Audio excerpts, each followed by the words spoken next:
Hello, and welcome to Let's Talk Real Estate and Stuff, podcast where we dive deep into the world of real estate investing and explore the random stuff that makes life interesting. I'm John Whitfield, joined by my co-hosts Brandon, aka Papa P from TED SysOps, and Carlos Zamora from InvestorFuse and Carrot.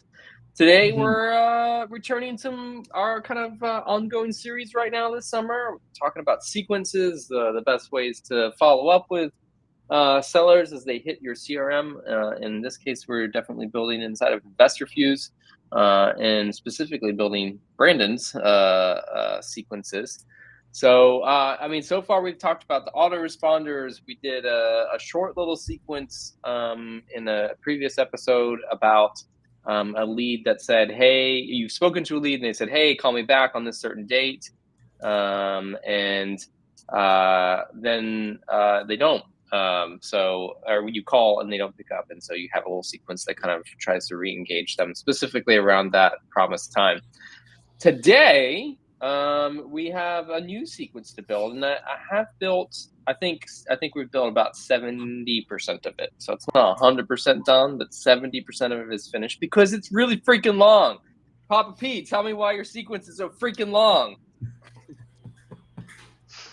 Well, size does matter. So obviously, so just so we're in the clear, so this sequence itself is for a cold lead I've never talked to, right? So Okay. we've done the other ones, right? So this is generally, again, we're talking about inbound leads. So what I wanted to do was create a situation where it's like, I've never talked to you, so immediately, let's say you're going through your, there's two ways to do this, right? You call somebody, they don't pick up, you immediately decide they are a cold lead, right? So when you flip that switch, there should be a delayed response type of thing because you're dialing it at that moment. I'm thinking of this, that's not what this one is. This one is, you got a bunch of old leads in your system, which I think we can all relate to.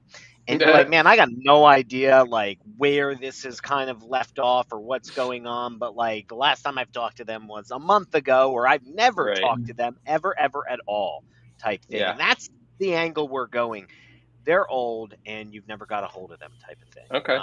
And you just want to go and flip it into a sequence, not worrying about it and allowing it to try to just keep going. So that's what this is. You haven't talked to somebody. These are cold leads that you're going through your CRM, and you may have like a whole handful of them, and you want to put them into a sequence.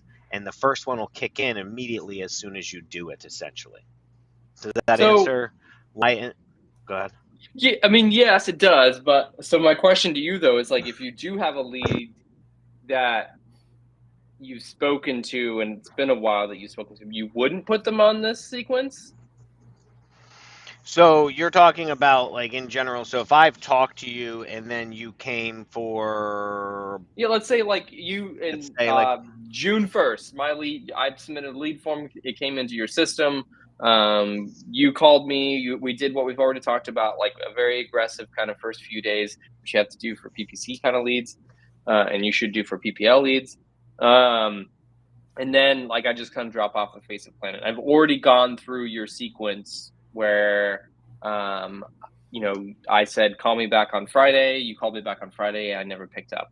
I've already gone through that sequence. Would you use this sequence in this circumstance, or is this specifically for leads that are really old and it's been like months on months the last time that there was an inbound communication from that seller? Inbound communication, meaning I have not made an outbound. So I have another one that we're going to go through that's like that. So the difference is this is a cold lead and has been a cold lead. What you're talking about is went cold. Okay. So that's going to be a little bit different. So these are the ones like, and I should have prefaced it or made it more clear, is like you go through your CRM and you have ones that are like on initial contact, like an investor lift, right? You have call attempts, right? Or InvestorFuse, we have call attempts. Call attempt 1, call attempt 2, call attempt 3. You have, and then it says uncontacted in red. Those are the ones that I'm talking about. And a lot of times people never contact them. And maybe they're sending one-off text messages or they're calling them, putting them in their dialer, but nothing. And we all have those ones, right? Whether they're inbound or not, like we have them. And this would even qualify in my mind for if you have a cold lead from, let's say, cold calling, your cold caller talked to them, but you have not. Why? Because then you'll see in the messaging that I'm referencing me as like the acquisition, me as the guy they need to talk to about the offer. Not saying that they never spoke to somebody else, but more about like you and I haven't connected on that offer that you requested. So it could be for a cold call lead. It could be from anything that was them coming into my system, and I personally have not talked to them. Got it. Okay. Cool. All right, I think that clears it up. So, what was your intention here? I mean, the last sequence we did, it was a lovely arc of how your messages kind of changed. What was the intention for that when you went into writing this, so people can kind of understand what to What do you mean? focus on for these longer leads? Like the shorter arc that we did was like, hey, I tried calling on the time we agreed upon. Hey, I know we didn't miss each other last week when we meant to talk, to like, hey, you must not be interested anymore. And so you kind of change the message. Are you doing anything like that in this longer sequence where there's a pattern to the messages you send at the beginning and the middle and the end? Yeah, not necessarily. So all the messages kind of ring the same. Like I haven't talked to you since you've requested the offer. Now we start pretty hot and heavy in the beginning, kind of like the other one. Yeah. Just because like, hey, they're cold leads. So, at first I'm trying to revive them a little bit, but if you still don't respond to me, it does slow down. And then yes, to the end, this is 120, right? 120 days. So by Yep. the time we're getting to like month 2, you know what I mean? Like once we're in that like, 6th, 7th week, I do start to question them and say, did you just not want to sell this anymore? Have you changed your mind? That's okay. Do you want to be removed from our contact list? Just let me know so I stop bothering you. Hey, I've noticed we haven't spoken yet. Hey, I was in a meeting and I saw that you were still up in the air of what we could do to help you. Those types of things, yes, I do that. But more towards the end, the first beginning parts of it are all about like, hey, we haven't talked. I would love to be able to help you out. That type of thing. Got it. How aggressive I'm trying to share Let's my go screen through them. here. Yeah, let's go Yeah. through them, bro. Let me do this or share this tab instead. And then let's turn this sucker on. Damn. Boom. How do you guys like my background this time around? You like this? I like that angle. That's That pretty good angle, angle. it's more TV coverage. It's a little lower. Yeah, you guys can watch TV with me. We can check Right. out the markets right now. Bitcoin's down, so everyone's talking. They were all talking about Bitcoin a second ago. Tesla's been shooting up the last couple days, though. Oh yeah. Well, why? You're on. Who knows? Probably a tweet that he sent. Tesla made it where you can edit cold follow-up sequence copy from the dashboard while you're parked playing video games inside. Yeah. So John, to answer your question, so like this is it, right? Hey, this is Brandon again with Home Offer. Please, have not been able to get a hold of you regarding blank. Have you changed your mind on wanting to discuss the offer? Very not aggressive. Just again, I'm trying to get a hold of you. I know we haven't been able to hop on a call to connect yet. I'm thinking you might have changed your mind because this is a cold lead. So I'm trying to initially come off that way. And it's always referencing that we have not spoken yet. Did you mean to put the should we here? No. I couldn't tell if that one was like a mistake on purpose or not. I mean, yeah, just those last 2 words. So get rid of them? No. Yeah, you could, or you could. Yeah, just put should we schedule a call? Let me go put that. Maybe that's what I was gonna say. We'll never know what I was thinking in that exact moment. All right, and then so you're going day 1, day 3, day 6, day 10, day 14, day 15. I mean, I noticed that you do a pretty good smattering of like text, email, call.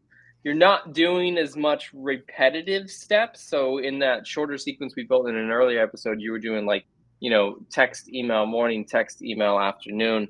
That's not occurring here. I think there's only a couple of days where there's like maybe 2 texts, only ever 1 email. So So you're right there, definitely like, hang not on, stop barraging. right there, stop right there. Go Yeah. up to 19. Morning. What's the time frame you're looking at? What time frame were you looking at on offloading the property if it was something you still wanted to do, right? So there, but I double email them, right? Hey, not sure what your time frame looks like on wanting an offer on your property. Just let me know when you're thinking this will make sense for you, and I'll see what we can do to accommodate you and make it happen. Hey, might be bad timing, but if discussing, so this is then in the afternoon, right? I send another message. Hey, this might be Hmm. bad timing for you, but if discussing is still something you want to do, discussing the property is still something you want to do, I'll make some time to hop on a call. So, like, yeah, I am going to hit them up twice, but this is also about 3 weeks from the start. Yeah. So this is pretty much deep into the follow-up sequence. Yeah.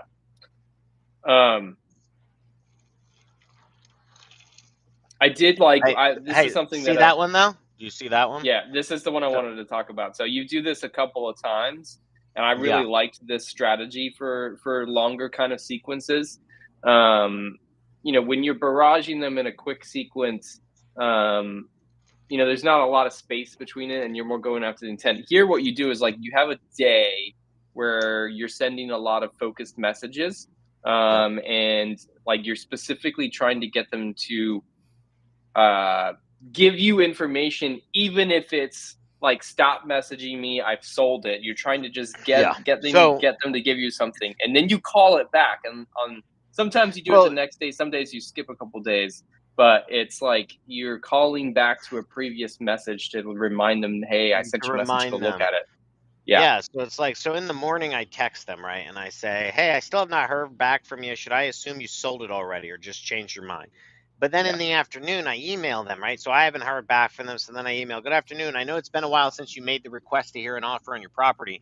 Not sure if you saw in the ad, one of our ads, but we offer many options other than just cash sale to purchase your property. Was not sure of your situation, but if there is something unique, I am positive we can find a way to make it happen. Let's discuss in more detail on a call if you're interested. So that's then what I'm referring back to is like, hey, did you see yeah, that email where I said we could do more than just offer you cash? And Mhm. yeah, hopefully they'll see it, right? And they'll be like, oh, let me go back and check that email. Because a lot of times people may not want to, like they fill out this offer form, but maybe their situation is so unique that they feel like you can't help them type of thing. Mm. Um, yeah, I just helped out. So I just helped out. I'm working with a wholesaler on a mobile home park, and he's got a situation where the lead's kind of gone cold. And the guy had like a well issue, and he wouldn't sign the contract. But he had signed 2 previous contracts. Those guys backed out, and then he had a well issue pop up later on. So like we know that he was willing to sign before, but and so he wants to sell it, but this well issue was a concern of his, and we thought we had it under control. So he did. We came up with a message kind of like this, like, "Hey, I know we haven't talked in a while, and you didn't yeah, respond about the offer we sent over. Was it because of the well issue? Did you not think we were able to take care of that? Question mark, question mark. I want you to know that we did blank blank over on this property, and we're okay with taking on this well without having any liability or cost put onto you. Was that the only reason why you haven't responded to us?" And within 5 minutes, the guy responded to him to set up a call. And it was like, and he sent nice, me a screenshot of the message, and I was like, sweet. And Nice. sometimes that's what it is, right? Like, it's they're concerned about something. And in this case, yeah, I have no idea what it is because it's a cold lead and I've never talked to him. So I'm just yeah, like, let me just say that like maybe there's something unique. So instead of just cash, we can come up with unique things to help you out like we've done it before and we can help you. Is that why you haven't responded? Like I'm sure we can find something to fit your need. yeah. Oh, I And you got to like that. remind them of that. You Yeah, got to no, remind them. yeah. I mean, it's a lot of trying to predict kind of seller behavior and seller thoughts. And stuff. Let me scroll down here a little I bit. And so, another note though is I yeah, had that happen on a single family lead that I did not get. The guy I followed up with him the other day, right? I had a call task, so I followed up with the guy, and he ended up selling. And I was like, okay, well, you and I had talked. Like, what was the deal? And he's like, yeah, well, I needed a different option. And the other company said that they could work with me, and I said, well, explain that to me if you don't mind. Like, what had happened?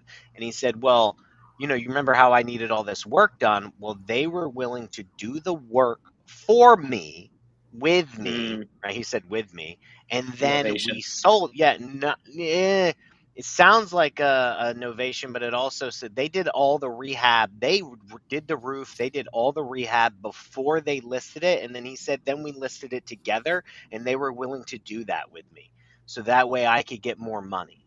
And I was like, okay. So it That sounds like doesn't sound maybe like a novation to you? it sounds like a hybrid, because innovation doesn't involve you doing rehab. It involves you making sure you pay for inspection, fix any inspection items.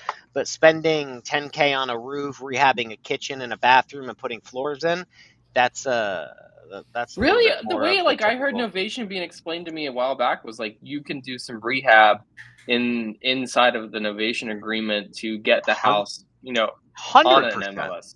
What does Okay. Eric But Brewer call it when he's pitching it to the seller? It's like the equity protection program.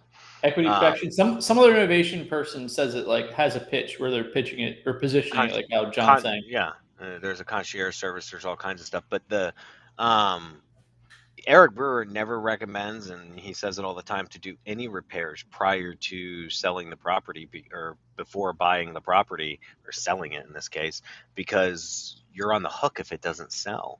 So it's Yeah. like you're doing. There's a name for it, and I'm lost at the moment. The only reason why I bring it up is because I couldn't offer that, right? I just couldn't. Right. I'd offer a novation. What I'm saying is that unique situation that I offered him cash, and I could have offered him novation, but I would have never been able or wanted to drop 20 or 25K Right. on a property that I don't own that's still in somebody's name so they could co-list it together. And I'm sure they had an agreement and all that.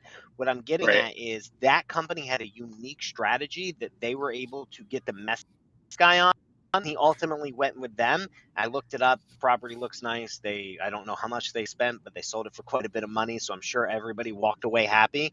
And for that company, they just had to get that unique message across to the right person, and Yeah. they won. They beat me. They beat out my cash offer, right? Yeah. Rightfully so. That's all I was trying to get across with that story. Is they had a unique strategy that worked for this guy. So other than cash, they had something else, and that's what this message is about. Like, we have other options for you. Let's talk. Mhm. And nowadays, that matters in this economy, in this Definitely. market. Yeah. Rando side question. In the state of Florida, is there any regulations or rules about listing a house with the age of the roof? Like somebody told me that they would like to list their property, but they don't think they can because their roof is over, I think she said 20 years old. Is that a thing? Yes. So it's not about, you can list your property regardless of the age of roof. If what you're saying is, can the house sell with that old of roof? No, it will not. Because of insurance standards. Although if it was a 25-year-old roof, I'm just going to make up this date. 5 years ago or pre-COVID, bro, I sold many roofs that had I forget, what was it? It was probably like you had to have 3 or more years left life on a roof for you to get insured. So yeah, man, we Okay. could sell houses all the time. If you had a 25-year roof that had 19 or maybe 20 years on it and it was still good and it passed inspection, you were good to go. If the buyer was willing, you were able to get insurance on it. Nowadays, bro, Interesting. like, they're making you could have no leaks, no nothing, no claims, and the insurance companies will make you change out the roof. I've heard of stories of insurance companies making you change out roofs that are like 15 years old on a 25-year roof. So Wow. yeah, it starts to become a problem when you're doing that, but there's ways around it too. That scope structured it differently. We would have done credits, all kinds of stuff in order to get the Right. rehab and all that done, which is kind of where Eric comes in. And that's more Yeah. of the realtor side of Eric coming out. And for me, like, we used to do that all the time, is structuring those things with holdbacks and credits and all kinds of different stuff to So get the you say buyer to the okay. buyer, like, we'll take money off so that you can Yeah, get the so roof repaired? we'll get a quote, and Yeah. then get that quote and supply a credit on the closing statement. So that way they get Okay. that, and then that money, they're paying the same amount, but that money gets set aside and will get paid out to a roofer. You could do it where the roofer does the work in advance.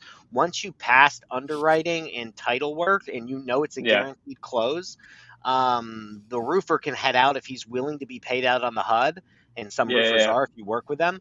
and then you could essentially like have the roofer go out 3 days before closing, redo the roof, get the permit final. Well, that's probably a little tight, but you get the idea. Get the permit final, and then once closing happens, he gets paid out.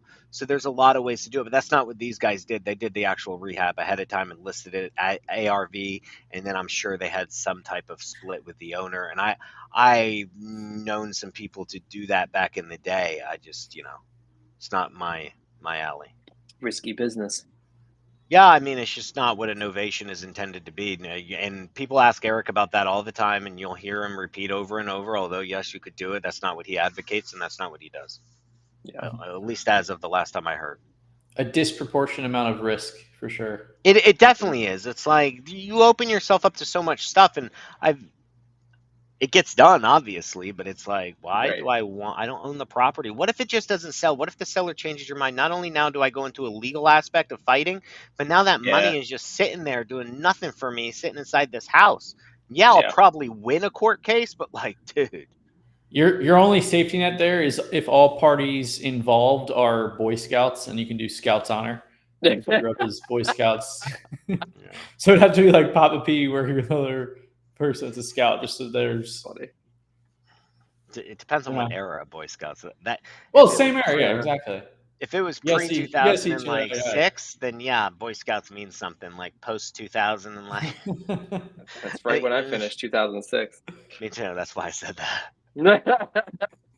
So look, you too. If that afterwards, it got a little weird, but yeah, it's true. It did get a little weird. If it was between you two, you guys would be able to do it. All good. If that situation ever arose. I like it. That's awesome that you have a real timely example too of somebody using that. Making sure that the person that's getting the message isn't like an outlier, because this is embarrassing situations like we talked about before. Like, no one wants to be like, dude, I'm so broke, I have to sell my inherited property, or like, oh damn, like I let my house become a hoarder, like now I got to sell it for, so it's good to try to be inclusive of everybody's situation and let them know that I love that. So that's also, scroll back up a couple of days. Oh, stop.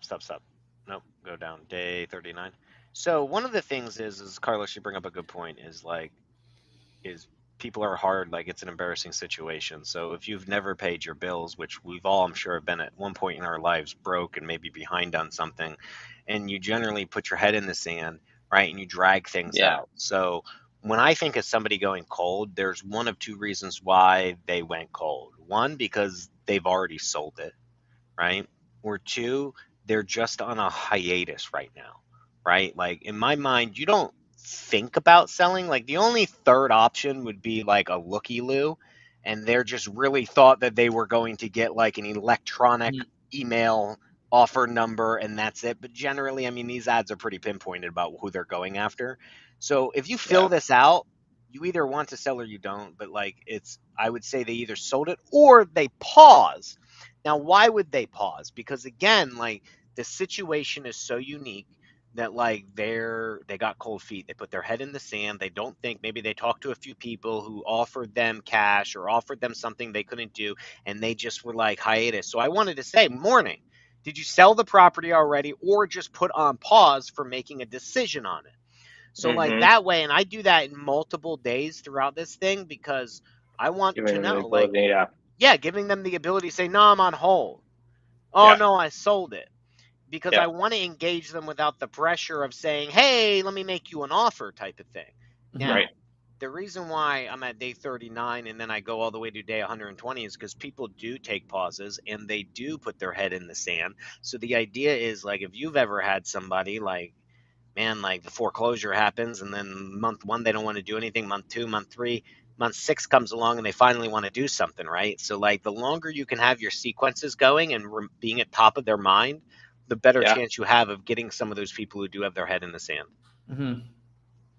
Agreed. I like it. Getting them to let you know what option, at least getting to an option. We're getting closer to like seeing what's going on in their head, which way they're leaning. Yeah, I mean, one of the things like we kind of have been bouncing around is almost like a more professional style type of message. So like, I love what we're doing here, but it's almost like at a certain point, if what we're saying is true and that person either sold or just put on pause, but like they reached out to us, they opted in for these messages. And we've never talked to them, do we really need to play all this trickery, or do we just need to stay top of mind? And like I always use the jean example. Like whenever I'm buying a pair of jeans, like I remember like I'm getting retargeted 24/7. Now they're not pitching me, they're not trying, it's just like a picture of the jeans and like an ad on Instagram that's constantly in my mind. So when I'm ready to buy jeans, like I remember who they were. And I'm like, that company. Like I can think of multiple types of products right now that I am not ready to buy today, but I know exactly what and who I'm going to buy and from when that day comes. You know what I mean? Like, because those ads are always there, top of mind, I've not forgotten. I can think of the brands. I'm picturing the commercial in my head. Like, that's what I'm going to go with when I want or need that product. And is there a place for that inside of this, instead of doing all of the trickery of like trying to get you to have some type of relationship with us, or the empathy type of thing? If that makes sense. I've always wondered, like, does the messaging matter, right? Is it more important to be, well, not to be annoying, right? Like, don't be mean to them. That's obviously not going to work. But let's say you're a respectful person and your messagings are respectful. Does it matter what you say versus just being top of mind? So, like the opposite side of that spectrum, right? You're saying like could you just be professional? Be like, we all have them. I have them on my phone too. I have them in my Instagram and Facebook. Yeah, I'm sure I could go through my text right now. Yeah, and they're just like, they're there. I have one for beef jerky. It's like my favorite beef jerky company. I haven't had it in like a year and a half. But like, one day I might buy more beef jerky from them. And they keep sending me texts, and I'm pretty stringent about like opting out of stuff and reporting stuff as junk if I don't know what it is. But like, God, you're a dick. I like this, right? Like I would like to get beef jerky. You allow it past the goalie essentially, and you're like, okay, like you can annoy me because I approve of you and I like you, type of thing. Yeah, 100%. So if somebody has a problem though, right? Like we're talking consumer behavior. This is like, I want to have those jeans one day. I want to have that shirt one day. I want to have that beef jerky one day. The seller has a problem and is like, I might have to solve this problem one day, or I need to solve this problem one day. So can these messages be super simple, super basic, and super repetitive, to stay top of mind, and it still produce the exact same result, the same amount of responses, as the sequence that we're currently looking at? I don't have any data on that kind of proof, but it's like there's a time and a place. So one, I think 100% for cold leads, that may be the better play, and I've been bouncing it around in my head. Two, I think I would not do that. So okay, I'm thinking of a lead. I've made the offer with the guy, right? We were going over the contract. I know for a fact he lied to me about like, oh, it's not letting me sign. Like, okay, dude, like, and I tried to do the pullback, sounds like you're not ready type of thing. Yeah, anyway, long story short, we didn't sign. I voided the contract, 100% okay. We're going to get help, technical help with his sister, all that shit. Anyway, I've talked to him here and there. Now, not signed yet. Now, that guy, would I want to put on a sequence that's just, hey, this is home offer, please. You elected to hear an offer from. That's different, That's different. So it's almost like you have rapport. There you go. And so what I would think with that is you would have like a waterfall. So like you're going downstream, and I would want the relationship style texting. Hey, this is Brandon. We have spoken before about that offer. I know you weren't ready. You think it might be a better time we could re-engage and talk or schedule something, and you kind of go along that line. Maybe, I don't know, I'm making this up, for like 2 months if they're not picking up for you. And then by month 3, you hit the waterfall, you fall over, and now you're like everybody else at that point.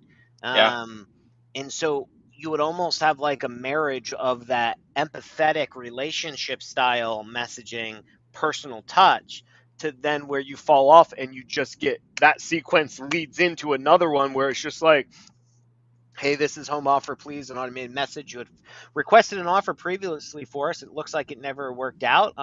If we could be of assistance with making an offer on your property, whether cash or any other type, please reach out to us. Either respond back here or go to our website, something like that. You know what I mean? Yeah. And it's Yeah. a very non-invasive, upfront type of thing where somebody's not going to want to spam you. And I think the key is mentioning in that automated message that they had previously spoken or reached out, and that, hey, if we can be of assistance, let us know. Otherwise, totally okay. And as long as you don't spam them, I don't think you're going, by spam them, I mean like send that 2 times a day, every day. I don't think someone's going to send you to junk as long as they legitimately did want to hear an offer, and I was going to say, or when they sell, but I think when they sell, they'll just respond back to you, I sold it. Yeah. Agreed. Man, I want to test this because I'm generally curious, like if they produce the exact same results. Like, listen, you would have to admit though that if OfferPad were to send out messages to people, they're not doing, and I don't know because I'm not on OfferPad's thing, so this is straight hypothetical guess. I'm just guessing. They're not sending out the fake relationship. Hi, this is James from OfferPad. How you doing? Do you want to, never heard back from you. Hope I didn't mess anything up. Gee, shucks, I really wish we could have worked. No, I don't think they're doing that. They're just like, hey, this is OfferPad. Your offer's still valid inside our portal. If you want it, go in and accept something like that.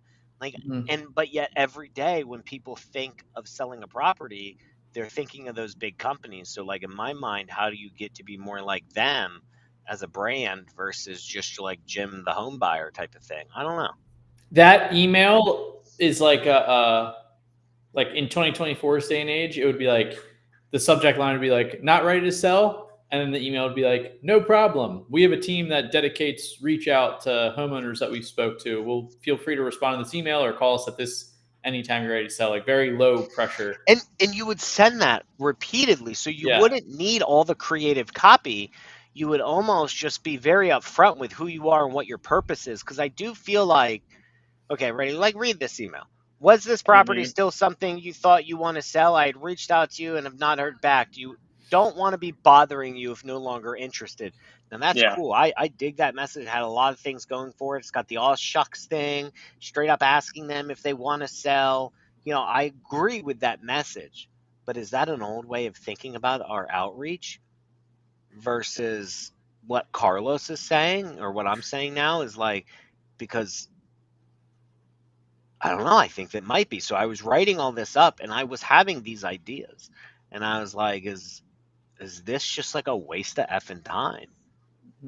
You've had a lot of good ideas recently on It's interesting though, the corporate / professional perspective for the cold, or if you've never spoken to them, I guess you still could do some of the Trojan horse, what we were talking about, doing like surveys and stuff, which I think is a really, really good idea for Papa P and other people to implement. If you want so you could do surveys anywhere, right? Like I agree with you, but I would think a survey, like, so if we came in and we were like, hi, in that example, like, hey, this is an automated message from Offer Please. We know you had filled out a request for a home offer, but it looks like we were never able to help you. If you're still interested, please let us know. In the meantime, if you'd like to fill out the survey and let us know whatever, right, we'd be greatly appreciated. Like that's a very professional corporate thing. And I think it would fit better than with Joe Homebuyer saying like, "Oh shucks, like, did you still want to sell the property? Did you already sell it, or like?" Not to confuse with the franchise Joe Homebuyer, which does do a professional, like a mom and pop investor, rather. Oh, there's actually a Joe Homebuyer. Oh, okay. I was not. If there is, I wasn't. My intention was not to refer to that brand. I did not know somebody's scoop. I should have known. I should have fucking known that such a simple such a simple, good brand. And they probably crush with that. They probably. Yeah, I'm sure they do. We're talking about. It's phenomenal, right? What was that back in the day during the Obama Bush election? Wasn't it like Joe the plumber, or when they were trying to talk about the everyday person or some shit? Was it Bush and Al Gore or something? What was it? It was like, oh, back when the internet was invented. Yeah, I don't even know. Yeah, it was like Joe the plumber or something was like the mainstream media of the way they were trying to get to the blue collar workers. Yeah, I'm pretty sure because I went as him as one Halloween. That was back when I dressed up for Halloween. But anyway, I just put a name tag on that said Joe the plumber. But that's funny. But anyway, you get the idea, and so that's what I'm saying. Like, I think a survey is good, and it would be on brand for that corporate look. But you would have to keep your brand with that like professionalism, and like again, it would save so much time on the copy. But I could see people making an argument that no, because then people will just be like, oh, you're just spamming them because it's just like, oh, I'm this company. Whereas like, okay, ready? Let me read you this one. Okay. Oh, did I delete it? Ah, shit, I deleted it. Did you You report get it? your deleted messages. Hey, I can? Yeah. Right? I didn't know you could do that. Hey, Brandon. Goodbye. Wanted to touch base again. Never touch base, bro. Regarding my search for properties needing some TLC, any updates on fresh opportunities on your end? What? Yeah, I know, bro. This chick sends all. Just circling back to check in with you on off-market properties in your fixer upper. Anything new? Or how about this one, Brandon? ? Nice. Then? That's it? Just Brandon ? That's it. Oh That's my it. God. I don't have this one in my phone, but there was one where it was just is this Brandon ? Mm-hmm. Nice. I've had the hi.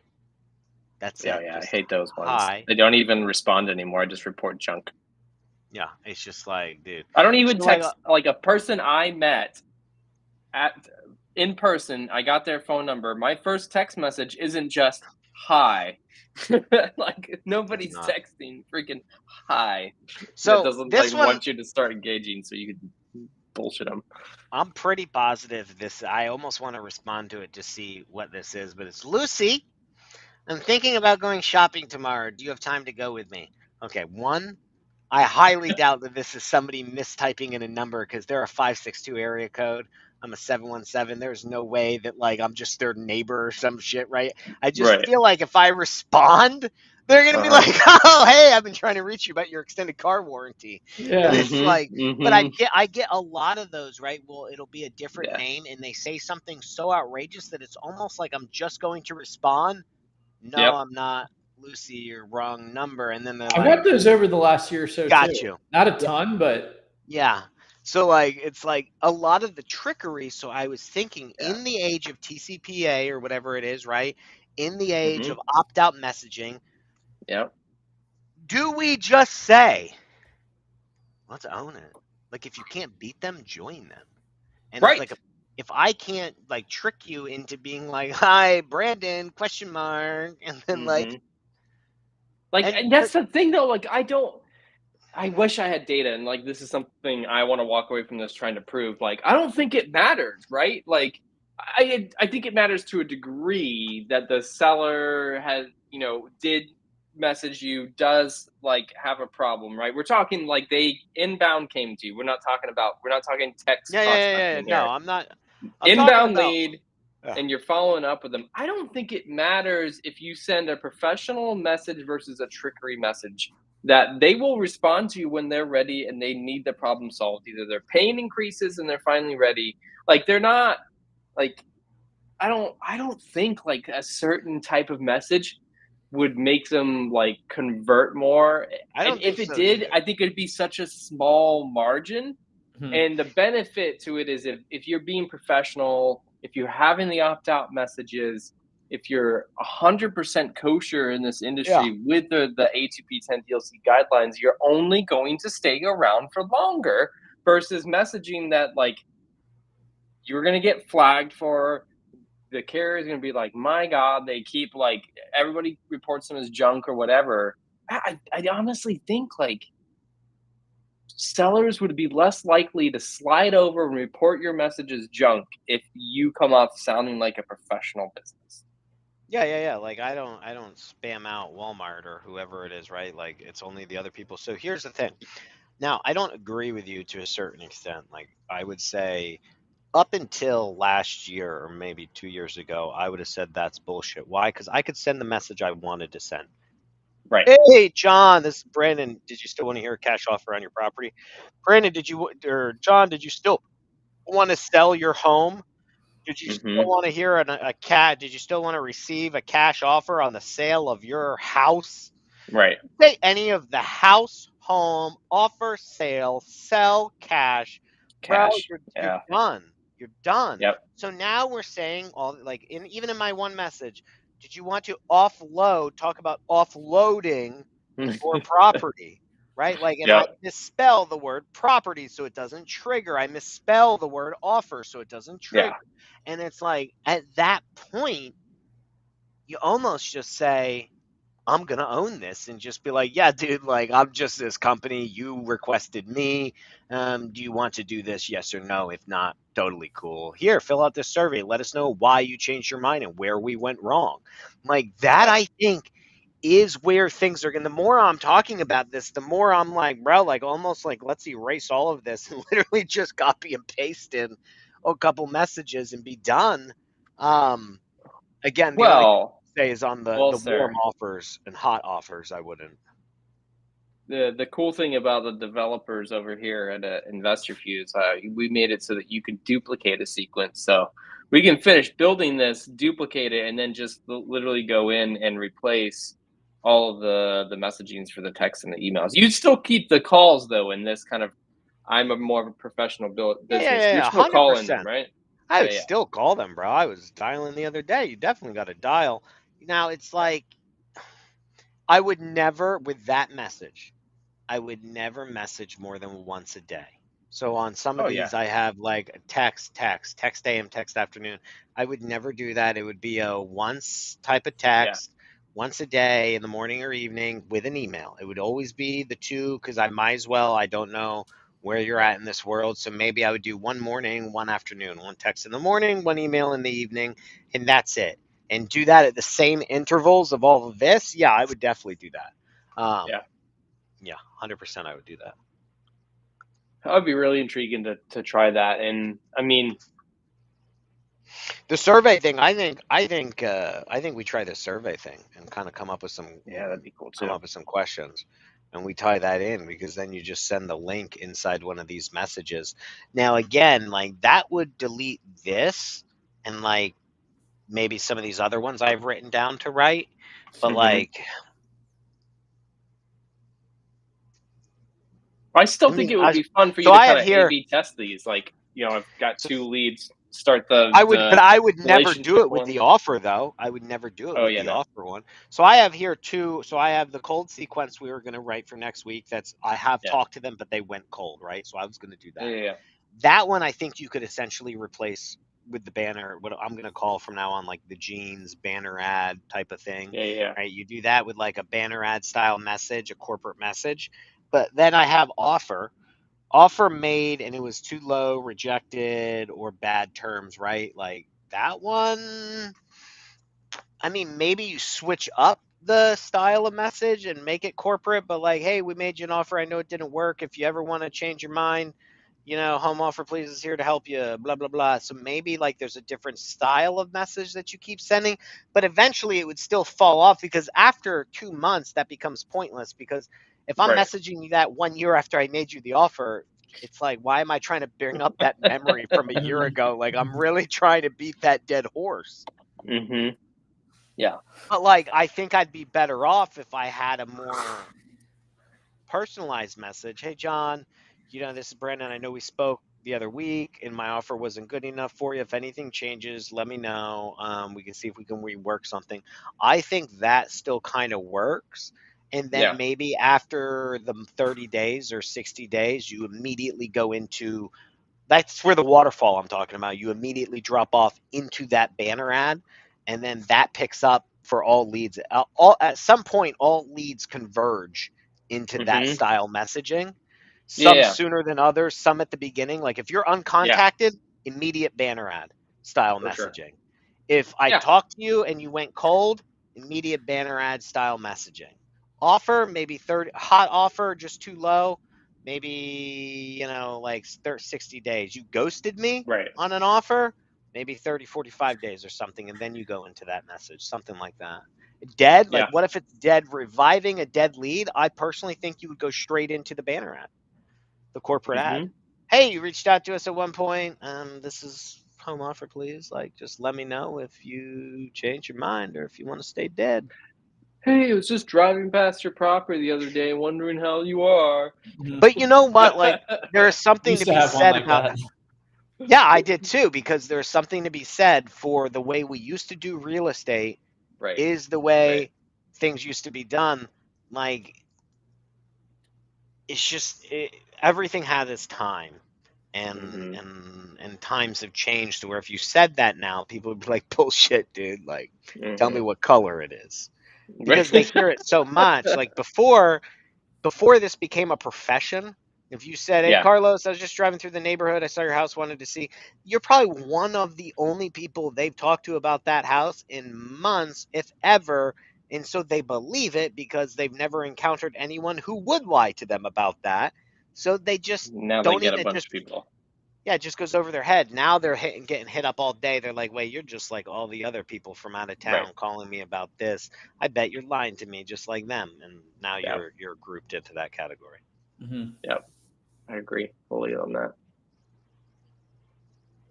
Well, it'd be fun to try that out. So, I mean, I'll definitely finish up your sequence here. And are you So let's thinking do that this. you're going to A/B? Yeah. So I can have a banner ad messaging Yeah. for next week. Carlos, do you want to work on like a survey thing? Let me know. Sure. I mean, I'll create a survey account if you tell me what you want me to do.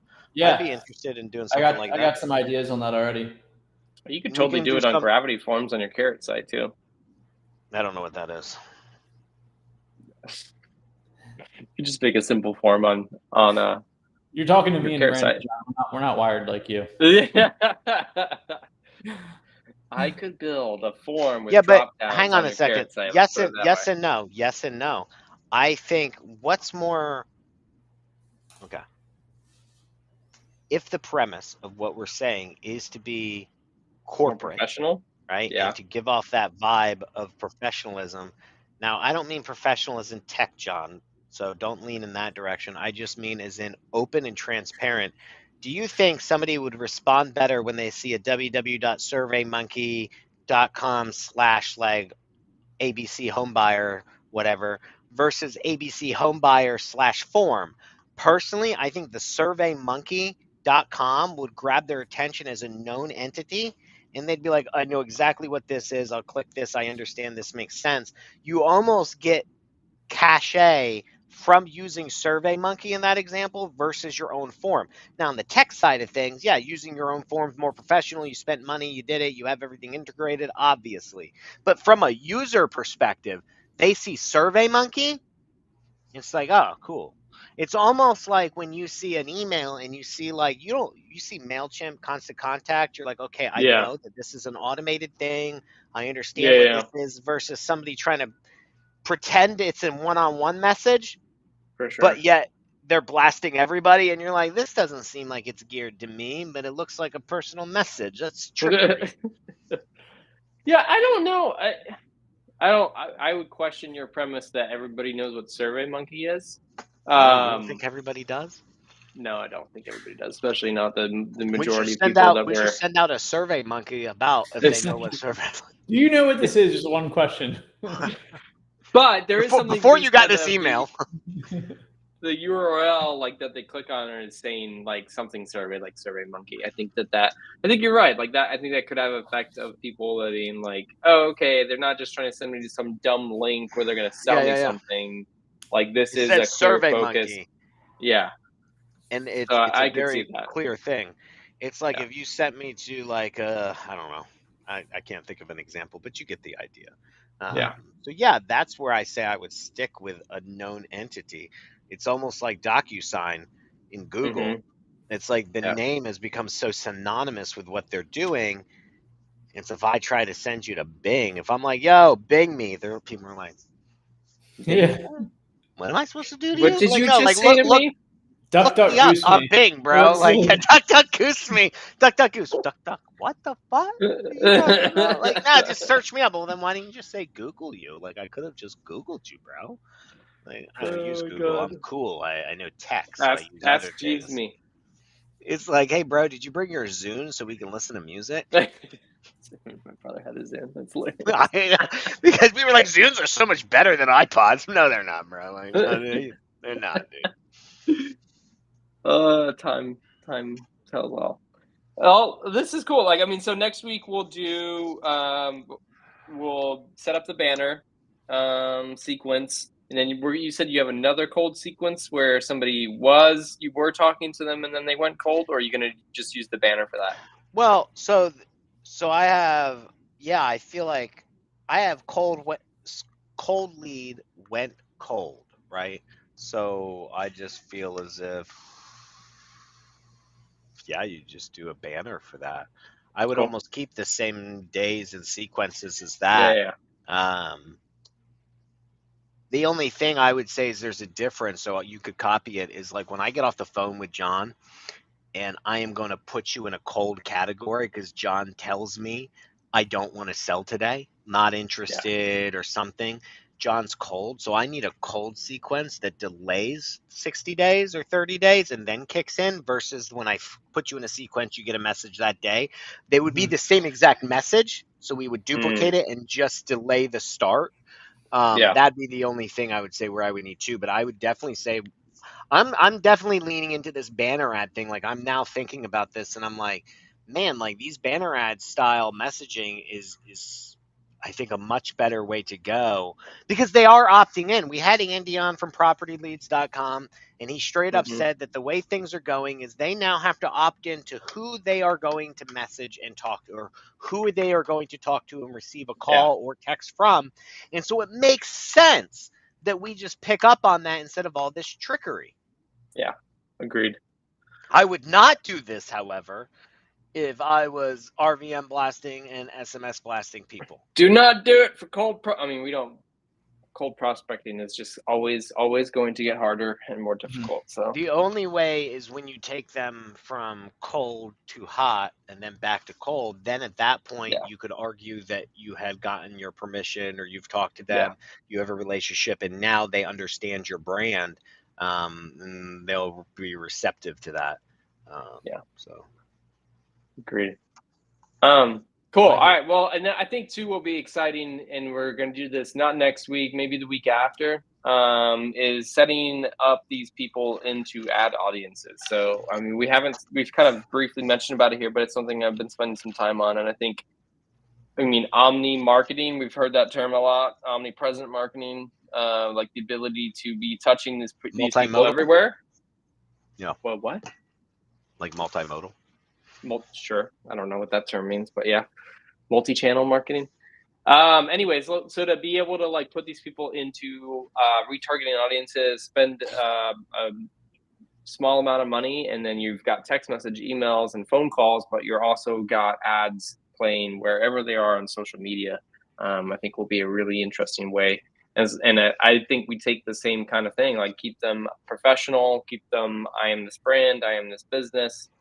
If you need, assistance to So reach out. Super cool. you don't need to share your screen, but here's something. So if anybody wants this sequence or the last sequence, whether you're an InvestorFuse or not, just subscribe, like and subscribe. Send me a screenshot that you did. If you're already a subscriber, send me that you're already a subscriber. I'll email it to you. Just DM me Mr.Realovative. But what I was going to say was on day 120, I send a message. It's like, morning, I figure you must have sold or changed your mind. Time changes all situations. It happens a lot. Let me know if anything changes down the line on XYZ Mm-hmm. Street.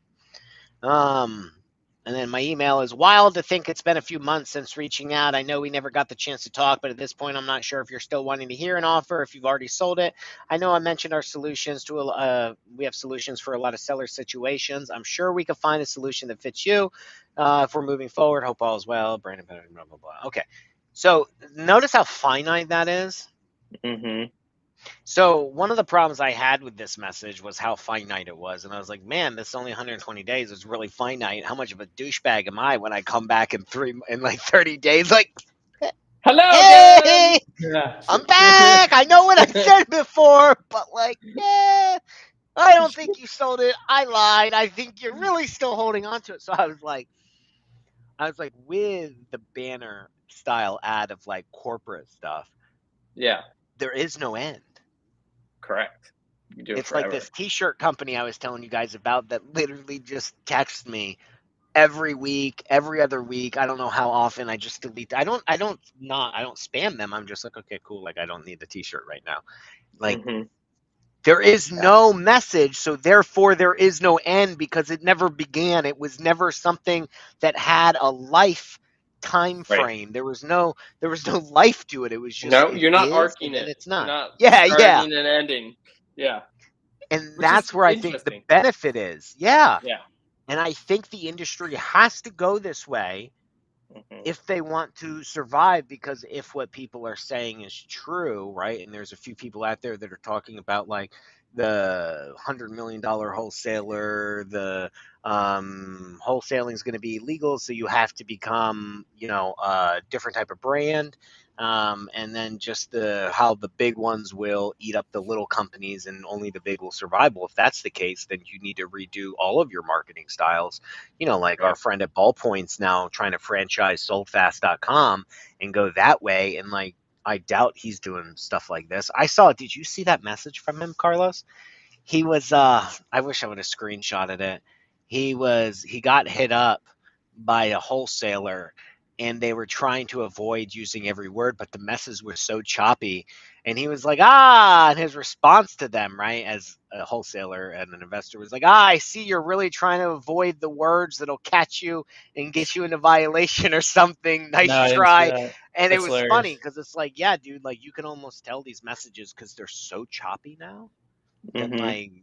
like, dude, some of the shit, like nobody who speaks English would put words together that fucking way. Right. Yeah. Mm-hmm. So it almost has to progress to a point to where it's just like a professional message. I think we'll get past those TCPA stuff. They opt in, they get it. If they don't want it, they do. They opt out. If they do want to see it, but maybe not respond, it'll be like the T-shirt or the jeans. You'll just hang on to Exactly. it until, like you said, John said, Mhm. until you're ready to actually talk to them, and we'll be top of mind because we did not get spammed out. Exactly. So Flew under the radar. yeah, I forget Justin when he did that. Like, I'm trying to think of the exact wording, but it was hilarious how he called the guy out, and I was like, That is funny. yeah. Cool, guys. All right. Well, if you want the sequences, like Papa Pete said, subscribe and shoot him a screenshot of you doing that, and then keep coming back. We've got some more sequences to do. We'll be doing ad retargeting as well, so that'll be exciting to see us get into that. All righty, folks. Have a great rest of your weekend, and 4th of July just passed yesterday, but happy 4th, everybody. Happy 4th. Yeah, people are still off today. Yeah. A lot of people are still off. Bro, today. But we're not every Friday. No. I was up at the park and I saw some of my tenants it's a small town. Anyway, I saw their cars, like I was leaving my hotel to run and grab some food, and I saw them parked at the fireworks stand, and I was like thinking to myself, I'm like, fuck no. already. That's what I had to do. I got to write in my rule book. I have a little post-it here of new rules for my rule book. No fucking fireworks. Like, dude, Did you because I was swing like, by when it was nighttime? Was it crazy? No, but I did not. I was not here. I left the morning of July 4th. On July 3rd is when I saw them because I was there Wednesday and Thursday, and I was installing security cameras and stuff. I did check my cameras. I did not see, but I have not set up all 6 cameras, so they could have been in the back of the property lighting them off. But I'm just like, dude, like, could you imagine one of those fucking things lighting up one of my mobiles? Like, so this morning I woke up and I asked Brittany, I was like, did we get any calls last night about anything? Did you check the phones? Well, I can just imagine you in 20, 30 days or 20, 30 years, like when you have a bunch more parks and it's just like The one morning you wake up being like, all right, did we pass what parks successfully made it through? It's going to be July 4th. I guess New Year's Day is becoming popular too with fireworks. Bro, people fireworks all the time, dude. It's like, this not even a fucking holiday. Exactly. What are you celebrating it's kind of funny right now? I wonder how much of an industry fireworks is now. I know. It was so anyway, that's all. That was my 4th of July. I noticed it and I was like, I saw her car and I was like, and my first thought was, you're buying fireworks? Did you pay rent? And I'm like, she did pay rent. Although I caught somebody leaving the park yesterday without letting us know, and I watched them on the camera. So these cameras are nice. I was leaving and I saw somebody packing their car and I was like, oh, maybe they're just like going to the laundromat. And like I had to get on the highway. It was already like 12 o'clock almost because I was collecting rent from somebody who was late after I did the cameras. And I'm like, man, so I circled around and I watched her and she's loading bags of clothes. And I'm like, maybe she's doing it. But she's putting them in garbage bags and then like stacking them in her car in a way. And I was just like, doesn't look like she's going to the laundromat. And then a guy pulls up with a trailer and a truck, and I kind of park and I wait, and I don't see any more activity, so I just keep waiting. I circle around a couple more times, and I'm like, maybe they're not. Anyway, I leave and I check my cameras. Oh yeah, leaving in the middle of the night, so we got to get a hold of them because they didn't pay rent. So this is when you have a month-to-month lease. This is what people do. They'll just be like, F it. Like, I'll just not tell anybody leaving. Rent's due by the 5th. You're late on the 6th. What day is it? It's the 5th. And she was trying to get the F out of Dodge. And I caught it this morning. I woke up and I was going through the camera and I see them just loading. And there's just like the truck dressers, beds, just like fucking piecing out of the park. And I'm like, yeah, they're gone. Man, that's crazy. They're gone. That's happened numerous times. When we took over the park in Arkansas, my first one, same thing. I was just there for a visit and I see a U-Haul pull up. And I was like, that one I knew for sure. So we'll be able to keep their deposit as a result of this and write them a letter that we're keeping it. But this is why I don't like month-to-month leases and low deposits in those situations. But when we take over a park, we just can't help it. There's nothing that we could do to stop that. Yeah. We didn't approve these people. We didn't qualify them. We didn't pick the deposit. Nothing. Right. And, you know, we now have had 8 people leave. And this is another one. And so it's you're turning them all into long-term leases, right? Not month-to-month anymore? Yes and no. So without getting into the weeds, where they're all signing our lease and rule book on a month-to-month, because I want to. I'm saying when somebody leaves a month-to-month, you're not doing a month-to-month anymore. Yes, on all new people will be put on annual leases. The current people sign a month-to-month until I rent raise them. So to rent raise them, I'm doing a cleanup and stuff. And then once my cleanup's done and they see what I'm doing, then I go, thanks. And this could be like 4 months after I do it. You know what I mean? After I buy it. And then I'll be like, cool, thanks for signing the previous lease. Here's your new lease. Here's your new rent. Sign it, take it, or leave it. So, yeah. But I want you want to give some good faith of them being like, I'm here to make this property better before you make them sign an annual lease? I want to, there's a lot of stuff that I want to do. Like sometimes I take over the lawn care. Bill back for it, of course, but like take over that responsibility, and I want all that in there. I want them to see those things.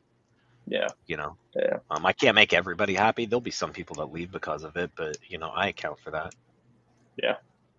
So, but yeah, I just thought it was funny. She booked out on July 4th, That's bro. funny. She booked out on July 4th, and thanks for my cameras. I was able to verify because I guarantee she's not going to respond to me or me. I should have just went up and talked to her, but I didn't want to accuse her of leaving if she really was doing laundry. And so like that's why I was trying to watch. And I was like, just let me see you loading some shit into that trailer. Come on. But I wasn't gonna wait around and spy on her all day. Oh man. Stakeout, mobile home park stakeout. There's your new YouTube channel. Yeah. Somebody will come up with that next. All right. Anyway, that was it. That was it. Log and load. Trump. See you all 2024. here next week. John, hey, who are you voting for now that Biden's out of the race? The weekly is Biden out of the race? Is he out of the race? That would have been breaking news. Brandon puts in a weekly segment of the show is where is John likely to vote? It's like a meter. Oh man, I didn't watch the debate. My wife did. she was not happy. Nor was my mother-in-law. Oh, are they Biden people?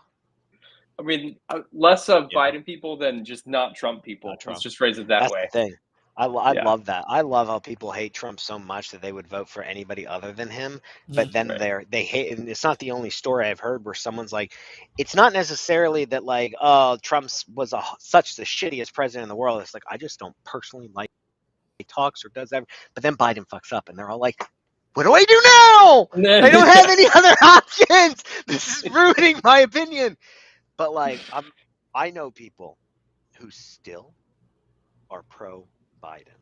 Definitely. And one of the things I heard was, I'm not even shitting you, that Trump, the style of his debating is actually, I can't even think of the name. I'm going to mispronounce it. It starts with a G, like Gillishing or whatever. It's a style of debate where you talk fast with infactual items thrown in so fast that the person you're debating against is unable to comprehend or to like able to comprehend or rebuttal them, thereby only tongue-tying them and making them like twist in their mind. And that's what they're saying happened to Biden. The Biden knew what to say, but Trump uses evil ways to manipulate him in his debate style that Biden just wasn't able to get out what he wanted to say.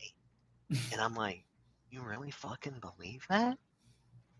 All right. Listen, I didn't watch the debate. I'm not going to watch the debate. I don't care that much because it doesn't affect my life that much. But I will say I'd agree with that sentiment a little bit, but not to the sense of like people defending Biden. I think that's a real thing. If you have a conversation with somebody like that, it does mess you up, and you're like, "Oh, I can't say what I'm saying." 100%. And your brain's like, "I was trying to say this. Well, wait, now I need to say this." I think that's a real 100%. thing. I'm not I believe it is defending too. Biden at all. I'm But, not saying like John, I don't think we should make that a rule. but Like two things.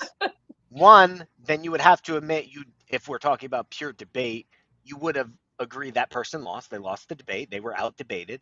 But two, you would only say that if that person had a baseline of speaking and responding intelligently. No, I don't think debate, yeah, by the definition of debate and like what a debate is meant to do, if Trump actually did that and caused Biden to not be able to speak, Trump thereby would have all out won that debate under those terms. I'm not saying it's right. I'm just saying like a debate you have to respond and win based on your opinion. Sure, if you say a debate is that simple, but like I will say, since Trump has come to do the debates, they have not been like anything they used to be. Bro, and if you put them into like an actual debate like style, like people learn and do at like Harvard levels, like Trump would be disqualified and kicked out immediately because of what he's doing in a debate. Though. He's a master. He's just debater. A master arguer, maybe not debater. I would go with arguer. But I just think that for people to say that, they would have to have a baseline of Biden actually speaking coherently and intelligently and with a pure train of thought. That you're going to be like, oh no, this was a one-time thing. Like, right? Yeah, I don't know. It was funny. I saw some Facebook posts of people who were Democrats, and I was like, oh boy. People are still voting for him. Like they're still like, I'm doing this. Like. And I love how Clinton came out and was like, their only response, Clinton was like, he was like, I'm going to leave the rating of the debate up to the pundits. He's like, but what I do know or something. And he's basically just said that we have to vote for Biden because Trump's a bad person. And it's like, that's really the stance we're taking now. It's just like. I mean, that was the stance that people took 4 years like ago. The evil. Yeah, but before you had the modicum of believing that Biden was a viable candidate. Now the cat's out of the bag, and people are like, "No, we got evil orange." I mean, but what is a candidate? Like, that's one person. They bring literally like 500 people to the central government that like run everything. That's irrelevant. So on a grand scheme. Let me ask you this then, because here's a thought process: is like, let's just hypothetically say that Biden is and has, and we prove it without a doubt. And I'm not saying this is the case. But we prove without a doubt that Biden has only been a face and has his dementia and I think he's got like night downers, kind of like where like as the day goes on, like I knew a grandfather had it, like my wife's grandfather has it. And it's like you can see as the day goes on, like they just get worse and worse, right? Sure. And so if you knew all of this, and everyone knew this for the past 4 years, that Biden has not done anything, and he's only been on TV and making the face, and other people have been making the decision behind the scenes of running the country, talking to other countries, would you be okay with it or upset that they're not the person you voted for? Oh no, I'd be upset. I mean, that's an impeachable That's the offense. stance. That's the stance that the Republicans are now taking. Is like, bro, we all knew it. Now you're pretending you didn't know it. But if this is actually true, who has been running the government? Because that's not who the people supposedly voted for. And right. like, I didn't think of it that way until I read that, and I was like, well, that's all jokes aside. Like, that is true. Who was doing that? I don't know the answer. Our government is on automated follow-up sequences is essentially what's going on. Just like China reaches out. Hey guys, what's the China follow-up sequence we had? Let's send that out. There's a war breaking out. What's our sequence for that? Do we have one yet? Literally. I don't know. I just thought that was, it's like, but no, I mean, he hasn't bowed out yet. I mean, it's going to happen. I don't know if did you ever see Designated Survivor? I saw maybe the first couple of episodes. In that show, they went after the 25th Amendment on him. And that's what they're trying to do to Biden right now, is basically do that. This shit's so wild. I never in my life thought we would be here in real life, like talking about this as a country, removing president, dementia. Like, I may not like him, but like, he's still our president, and this just looks bad as a whole. Like, if we actually have to remove a president, like, I'd rather keep him in, honestly. I'd rather keep him in. You guys put up somebody else. We just pretend that, like, this never happened. We survived for 3.5 years. We can go 6 more months. Okay? Like, we can make it 6 months. We can make it, bro. Like, but, like, to actually remove a president, like, that concerns me. I would have never thought that, like, Democrat or Republican, regardless, to do it for that reason. And that was the Czech Republic. But that's the thing, though. That's the thing, though. Like, what you're talking about is difficult to do and is more of a marketing conversation to get on the airwaves and spread the word than it is like something that would actually occur. So what's the point in fucking talking about it? I think it would actually occur. It's almost like it has to occur for the Democrats to save face and try to keep their base, because it's like a military move. You have to wipe out the old to bring in the new. You can't allow it to dangle. So I could see them doing it. I could see the Republicans pushing for it. I could see the Democrats doing it as a strategy. But it's like, yeah, I agree with you. Like, why should we even, like, let's just move forward with it. But I think it was somebody from the Czech Republic. I don't know what official it was or how high they were, but they wrote a thing after all of this was happening with removing the president and all this stuff was being talked about. And he blamed it on the American people. And he said, it's not so much of like the president himself and how bad this is. It's the fact that you could have the American people who voted to put him into office and still believe that this is the case. When your population gets to that point, the real problem isn't the president. It is the people behind making, in this type of democracy. And I was like, yeah, what happens when you have a 2-party system and lots of fucking lobbyists and money around and marketing tactics and all of it's broken. Bro. It's all money. But I wanted to go back. I watched some of Trump's earlier stuff from 2016. It was wild. He was a wild man back then. I'm gonna get me a MAGA hat for my TikTok videos, because I noticed how people really love to hate. Like, I get very few messages on my TikTok videos about being a landlord. Being like, oh, you're such a good landlord. Oh my God, thank you for renting out. They're all like, you fucking shitty landlord. And I was like, man, and those ones always do better, right? And I was like, I wonder if I made this video while wearing a MAGA hat, what type of response I would get from people. Because the more they hate out. Yeah, so I'm actually going to buy one and put it on, because I was wondering what that would do when I'm talking about removing tenants. But like, those are the best ones. If I talk about moving people in or fixing up the property, nothing. I talk negatively about somebody like getting kicked out, dilapidated. And here we have arrived at the conclusion of why Trump talks the way that he talks. Look at us. We figured it out. It's just all it's what people love, dude. Negativity, and I'm like honestly sick of it. Like that's the biggest thing is just like Trump's everybody. I just have seen through my course of becoming an adult a world where people talked of what's possible and positively to now like people just hate and are angry and are upset and seek out things that continue that line of thought versus the other end of the spectrum. And the news does it, every single one of them. I'm not saying one channel over the other. All of them do it. And it's just like it's a sad place to say like this is where we're at right now, and this is what our world is, and this is how people think. It's Agreed. It's not what I want. Yeah, I agree.